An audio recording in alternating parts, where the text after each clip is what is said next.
Hello, and welcome to the Disruptive Chef Entrepreneur Show. I'm Christian, I'm the host.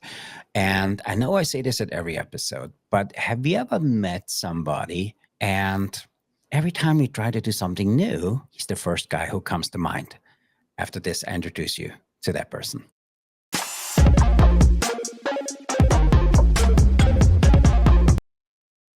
Hello again. My name is Christian. I'm a host of the Disruptive Chef Entrepreneur Show, and I'm really excited for today's guest. Him and I worked together many years ago, and every time I had a new idea, I reached out to him, and he was the first guy. I said, "I'm fucking in. This is amazing," and we were able to do some business together. And I'm just really excited to introduce him to all of you. So with that, Chef Shri, welcome to the Disruptive Chef Show. How are you? Thank you. So, Chef Shri, for our listeners, give everybody the 2-minute cliff note who you are and what you currently do today. Great.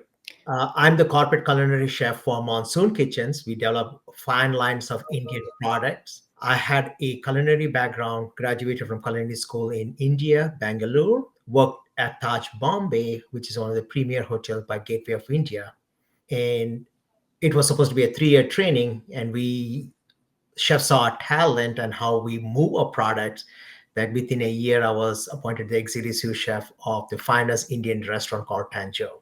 Having worked from there, came to United States and was in the Virgin Islands, and once with the family business, finished that and started to work in the US with Cheesecake Factory, and then got into the management group to get a better sense of life and see how we can improve or share knowledge. And that led to today promoting Indian food through its humble beginnings and doing a small part to globalize this cuisine for what it's known for. That's awesome. And by the way, to our listeners, he's very humble because he's also a published author. So he has a book out there if you guys want to know a little bit more about Indian cuisine and especially about Tossa Corner. Make sure you pick yourself up a copy. Awesome. Thank you, Chef.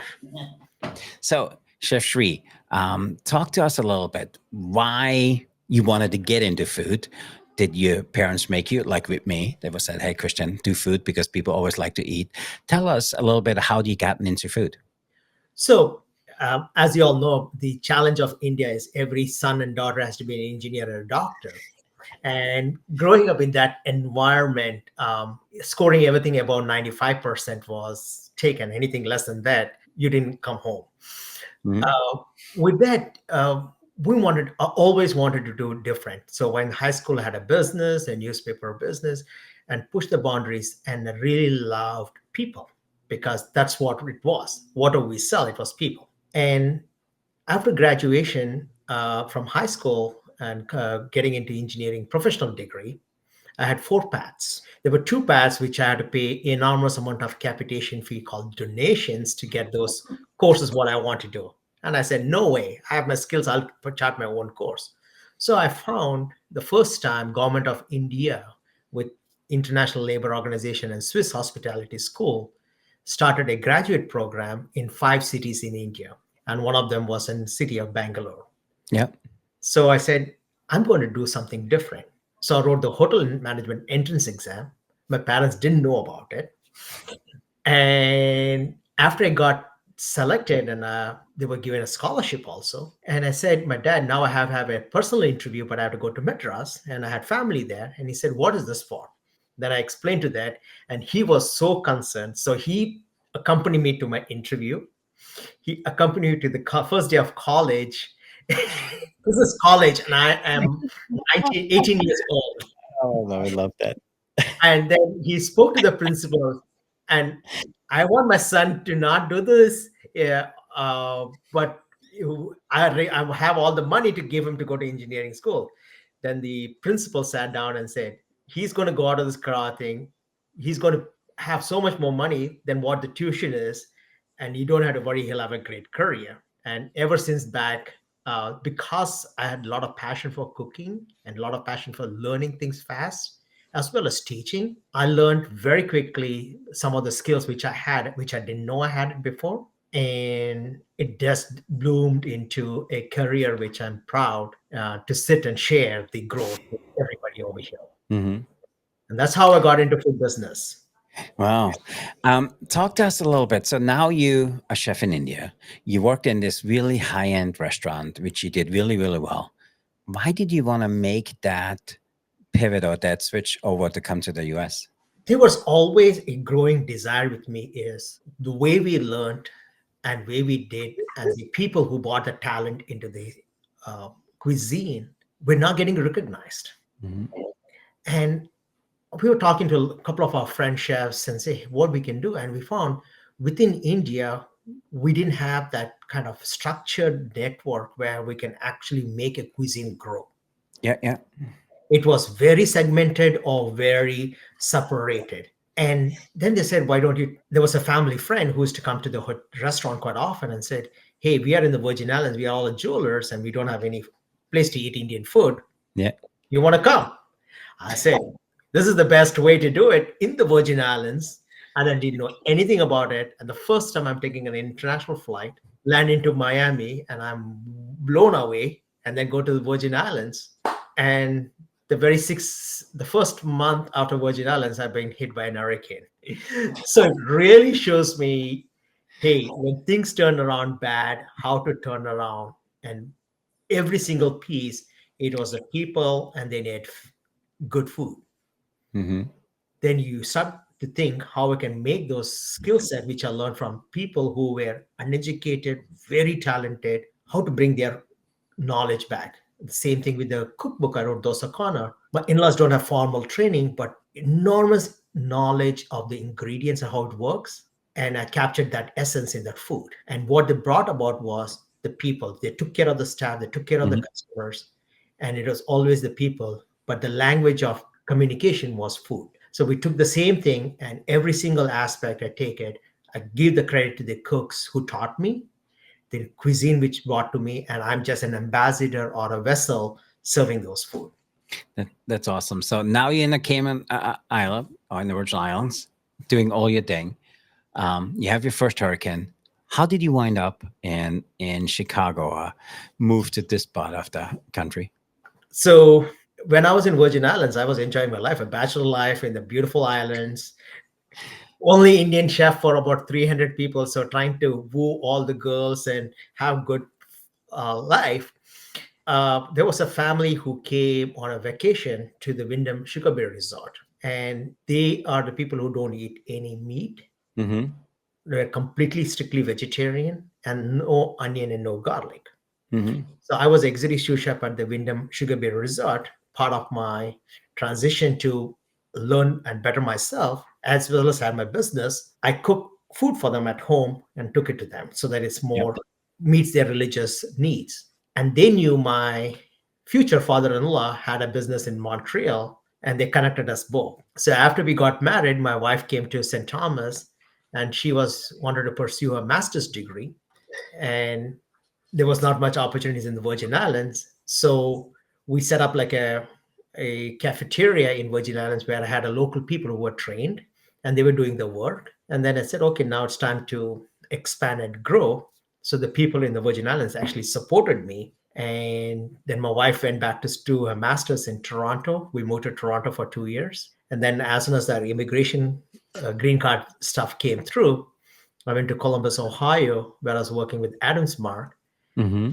And then my wife came down. She got a job there, and then she got a phenomenal job in Chicago. And then I became the executive kitchen manager at a Cheesecake Factory in downtown Chicago, the third highest grossing restaurant in the USA. Wow. And that's how I landed up in Chicago. That's awesome. So a really cool career. Today you are the corporate executive chef for Monsoon Kitchen. Talk to us a little bit. How did you connect with Monsoon Kitchen? And did you pursue that career or it was just something which came to you? I always wanted to cook Indian restaurant. I Yep. didn't know how. And I had a young son. I dabbled a little bit in my own restaurant business, challenges, which I learned a lot. But at the same time, I knew some of the mistakes I shouldn't Mhm. make. And at that crossroads, since my kid was young, I joined Sodexo. and Monsoon Kitchen was just approved by Sodexo, and GFS had picked up their line, Mm-hmm. and she bought the product to me, and apparently she showed to some other chefs. They took their sauce and reduced the hell out of it and say it burned and they didn't know how to use it. Yeah. And they said that's how the flavor should come, but they didn't know it. And they did not know how to cook a good basmati rice. These are chefs at Sodexo accounts. So I became like a brand ambassador, Indian food trainer for all the accounts in Mm-hmm. Chicagoland. And whenever there was Indian weddings, anything, we used the same product as a base and developed the recipes. Then I had an opportunity to move to Chartwells. That's when got to know you. And when we won the regional accounts, uh, she was growing her business and I was using her product, and she got national distribution. And then this is almost now like 15 years into my career. And I said, I need to do something more. And we were just generally talking. And she said, now I have a distribution nationally. Have you thought of doing on the manufacturing side? I said, I don't know, but I know how to do good food and I know how to cost things out and execute it. And Mm-hmm. she's and she said, whether I can afford you or not. And that was her question. I said, just throw a number. And I haven't looked back from that. And it's ninth year now. Oh wow, that's awesome.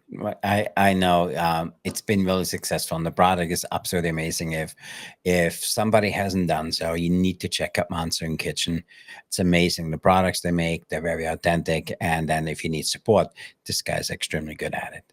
So, Chef Shri, a lot of our listeners heard of a corporate executive chef. I'm not sure if all of them really understand what a corporate executive chef is and what they do. So can you talk to us a little bit about what are your primary responsibility as the corporate executive chef, and how do you focus on growth within that sector? Great. Very, very phenomenal questions. And I glad to answer those. Most important is you are the vision, and that becomes that you are the leader in the overall process and success of the company. And you're not only thinking tomorrow how the product goes through, in 10 years how you want the company to be. Mm-hmm. It gives you that kind of power with the title. Mm-hmm. And how do you do that? Is you identify all the key aspects and the key people involved in that aspect, because tomorrow when you are having a challenge, it's the people who will come through with their answers to the questions. Mm-hmm. It's not the product, it's not the company, it's the people in that company. So you develop an enormous network of people. So keeping update with those people and sharing your knowledge comes to my core philosophy of learning is in my career growth is learning, teaching, and growing. I Mm-hmm. take those three concepts every single time and apply it into every single aspect. As a company, what are we learning? As a company, what are we teaching? Mm-hmm. And once we do these two processes correctly, then we can grow, Yeah, because yeah. it'll open up the doors and it'll open up ideas. And once we do that, we feel that we can contribute more for growth of other people's and their career. So how do I grow continuously? It's same process. Learn, learn, learn, and learn. And that's exactly where we are. And with this process, we are always humbled by great teachers and leaders in different industry, with Christian Fisher, one Mm-hmm. of them, and a couple of other great leaders who kind of there to show that, hey, these are your road marks so you don't go off the cliff, but you also have a pathway that when you want to take some dangerous leap, that we can build a parachute together and jump over. And I think that is where Mm-hmm. it really becomes down as a corporate chef, where you are responsible for every single nuts and bolts of the overall company. That's awesome. So, what is your biggest challenge then as the corporate executive chef when you talk about maintaining quality across all of the products you guys have and get it into the marketplace? Where do you feel some of those challenges are? Are they equipment related or anything else? But I'm interested for you. So, where do you see those biggest challenges are and the ones you face most often? So one of the biggest, most challenging part of being a corporate executive chef in a food brand or any other things, which is over multiple states, is understanding the logistics of movement, Mm-hmm. because every other place you have a lot of connections Yep. in respect to policies and procedures. So at the production side, at the end side, you have a lot of controls. But in the transit, you do not have too much controls, and every single control is very expensive. So you really rely on relationships at every single aspect to make sure that you mitigate any challenges as much as possible.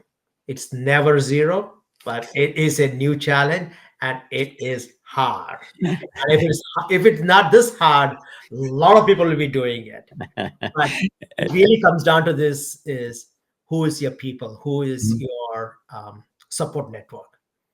Awesome. I love that. So you talked a little bit around technology. So in what you do on a daily basis, and you travel quite often, what role does technology play in your everyday interactions with the company you support and the units and customers you see out there on a daily basis? Very important is media interaction. So Mhm. media technology, production, remote site supervision, electronic manufacturing data where our recipes are programmed in, and the weighing scales and those things for which each batch is done, it's recorded automatically, so that the process of documentation using technology, whether it's in form of AI, in meetings, follow-up of a meeting, or production records when it is done, even though they have paper trails, we get electronic notification as to what product has been done and what is the Mhm. batching process. So we know the process that this batch and this one should have this. So no issues. So if we find something, then we know where to go back and find the challenges and try to fix or mitigate the issues. So technology in form of video, audio technology, AI, especially now in expediting better communications in a more layman's language, or not being a very proficient native English speaker, but putting it in a different format where you can communicate your ideas better. It's a very, very good tool. Love that. Love that. So I'm interested for you in a person and let our audience learn a little bit more about being a corporate chef. So you have all this stuff going on. You're a busy guy. You're traveling all over the place. So how do you stay on top of trends? Not just what's going on from a food and equipment side, also how people consume your product. And then there's maybe a second side of that story. If you stay on top of trends, so how do you implement that into the daily operations within Monsoon Kitchen? So very important part is you got to be a very, very voracious learner of Mhm. your industry. You need to ask the right questions. Use the tools out in the field, like Datamatics, Restaurant Association, the free magazines like Plate, where different chefs programs, James Beard Awards Mhm. program, different culinary organizations. And then when you go out on the field, listen to people. Hey, what are you looking at? It? Mhm. And when you do shows, hey, this is what's trending. Then you know how to incorporate that into your plan going forward. And you have to be at least thinking about 3 years out Mhm. what's going to happen. And for example, about 5 years back, just after COVID and the transition happening and going to people, we got, every disaster is an opportunity. It gives a little bit more time with people and friends. And we noticed from people from Southern India were applying more to the universities in the US for Mhm. higher education. We know what kind of food they're looking for. Yeah. Yeah. So we Yeah. came up with a little bit more spicier sauce about a year and a half ago. And then we started working on a gluten-free lentil crepes called dosa, and we wanted to make it a unique product. And we developed it about a year ago, and we bought into the market with the nakeups.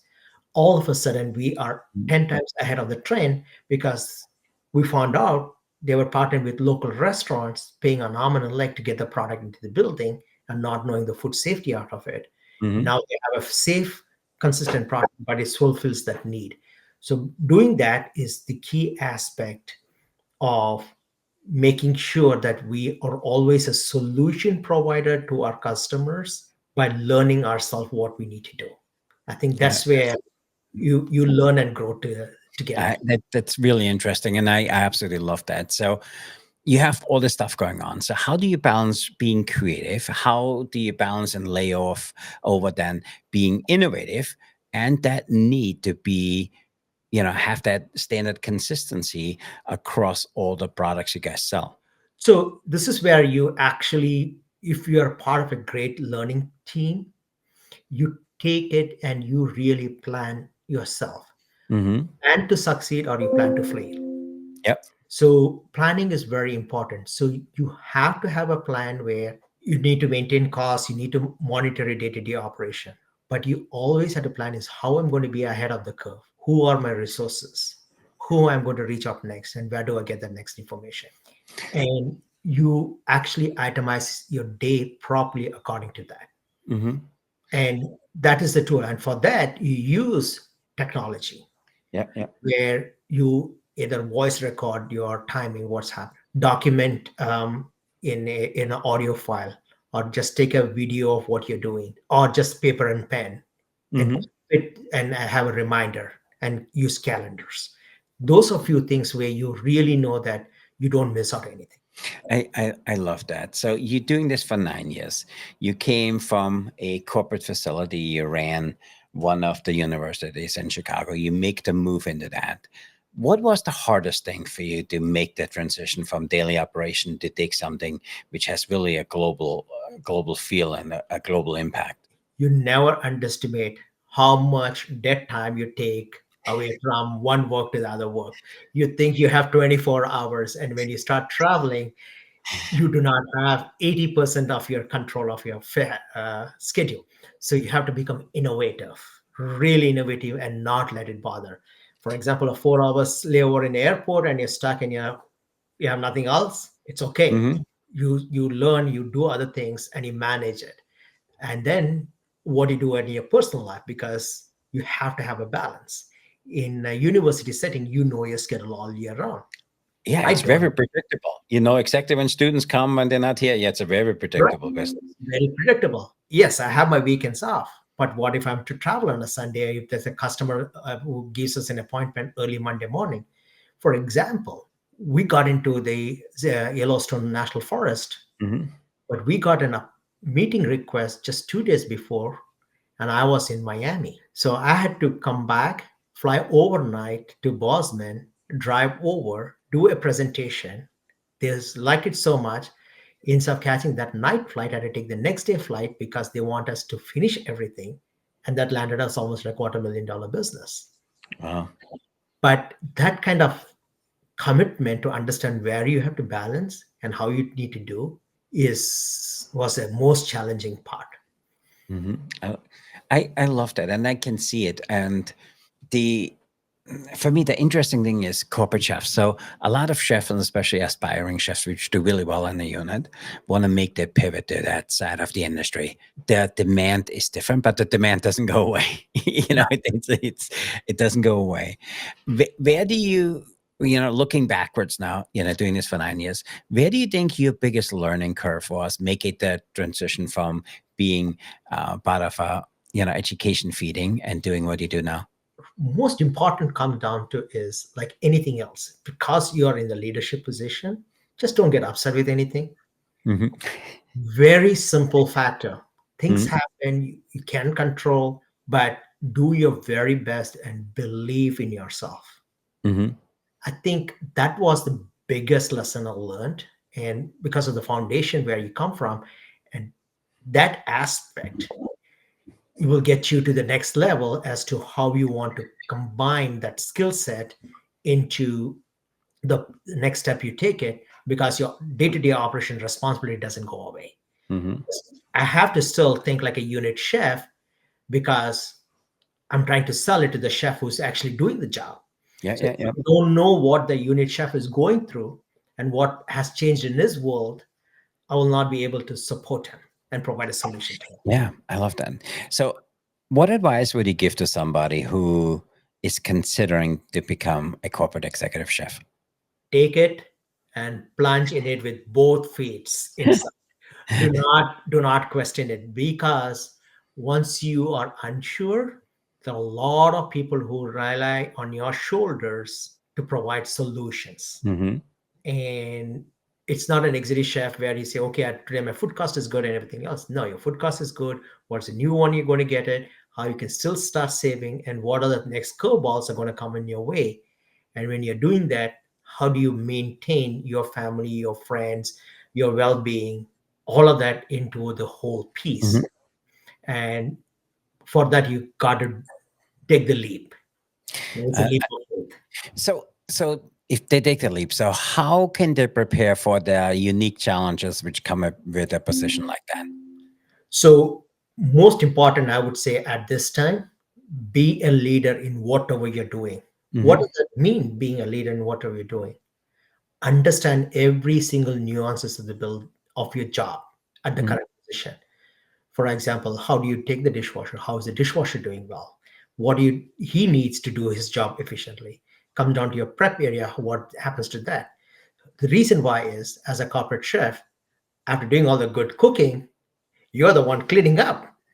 So you need to be efficient of your time. So take any of these opportunities to really understand what it takes to be knowing the whole piece so you can efficiently manage your time, and give that back Hmm.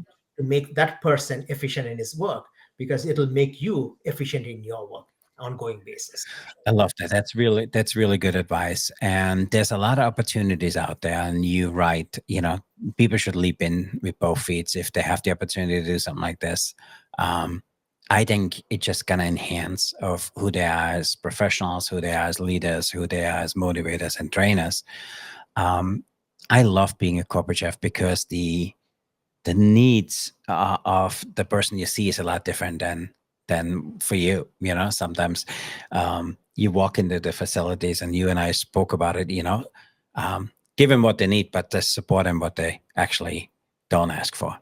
And sometimes just a little thing. Hey, have you considered this? Hey, have you thought of reaching out to this guy?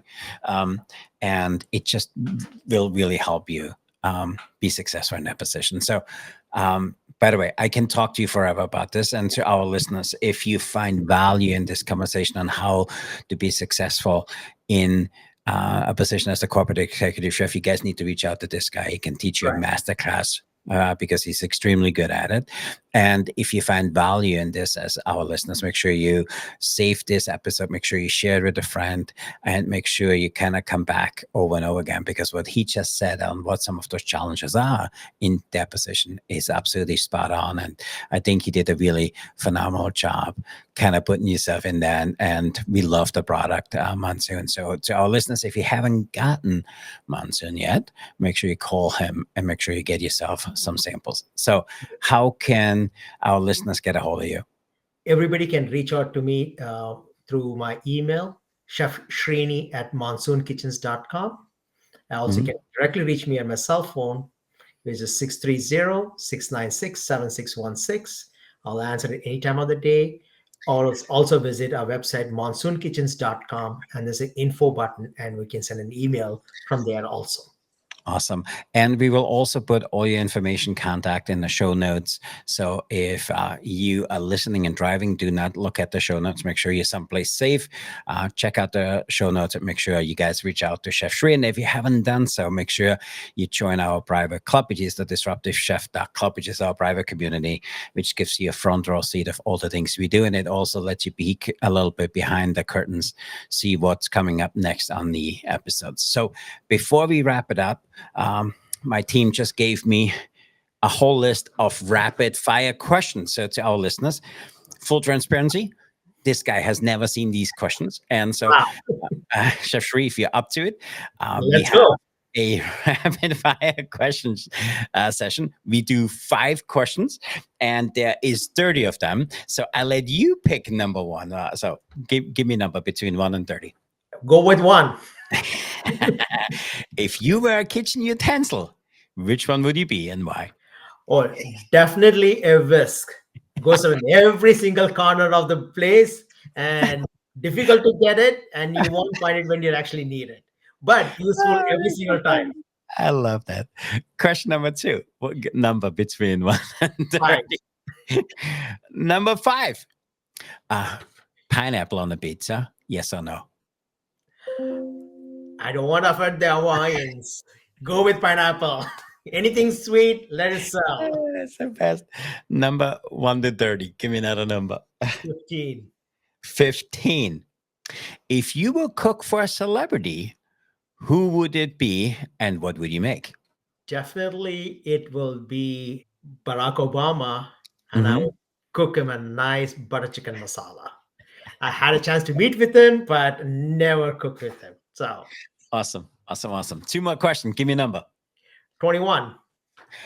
21.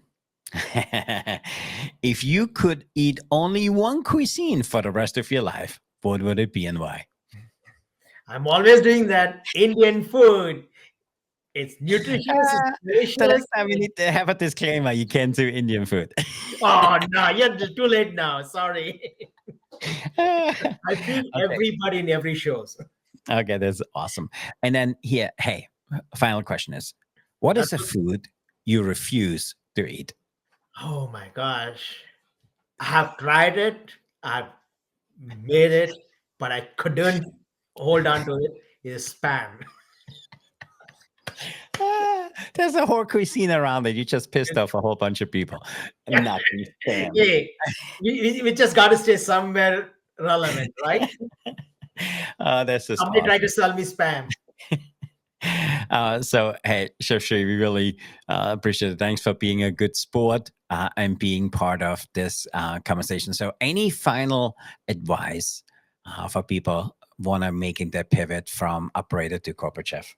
Always be passionate about a cuisine. Learn, learn, and learn.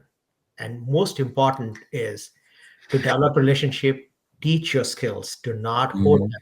It doesn't go anywhere. What you have is always you have, but more people you teach your skills, the more opportunity you get to grow and you feel good about it.